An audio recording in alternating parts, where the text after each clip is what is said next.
Hi guys, welcome back to the YouTube channel. My name is Masud.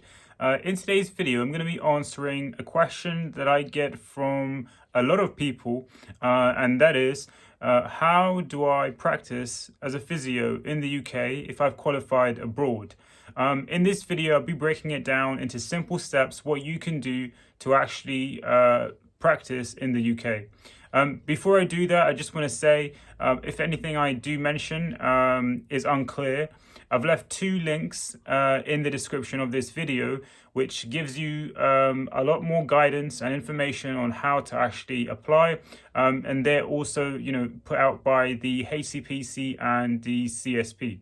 So let's begin.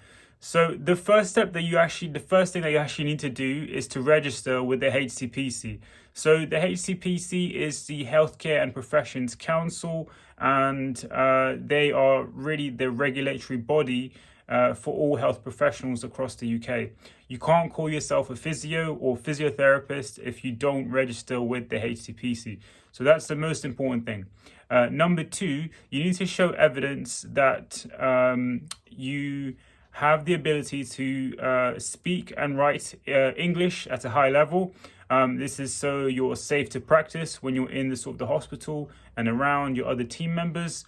And the way you would do this is through an IELTS exam or any other English assessment. You basically just show your grade, the results.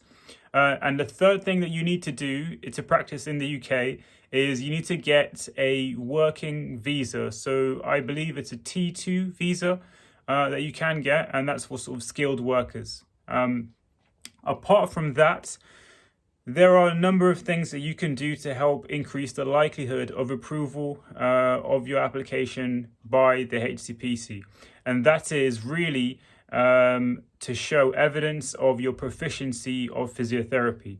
So that means showing your exam results, your grades, the module names. It's very important that you make it clear that you've studied the main areas of physio, which are musculoskeletal, neurological physio, cardiorespiratory.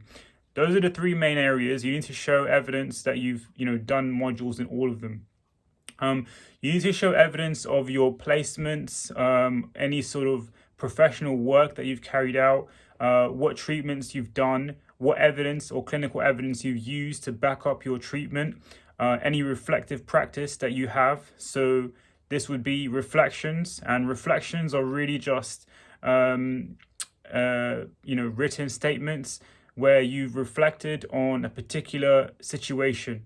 Usually this is like when you have an encounter with a patient or you've carried out a treatment with a patient, and you just write down what went well, what didn't go well, what could be improved for next time, how did the patient respond, how did you respond, how are you feeling at the time. So all of these things, they just help to round up and summarize what the experience was like.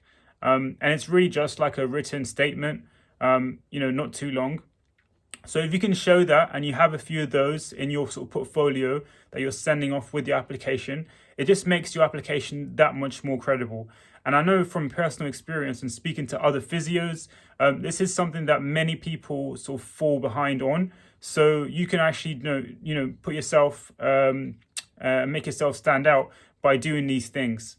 And lastly, that's pretty much it, to be honest.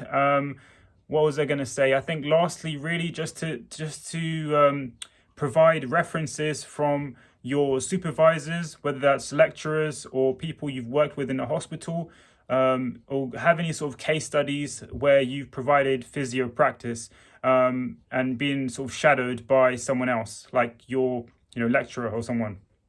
And that's really key because it shows your level of practice. Apart from that, guys, I think that that should be all you need. The application process usually takes about 4 to 8 weeks. So just make sure you leave plenty of time for your application to go forward, and make sure you apply for your visa. You should be fine with that. Every other piece of information that you need, or any other piece of information you need, is in the 2 links that I've left in this video. So make sure you have a read of those. They have everything you need.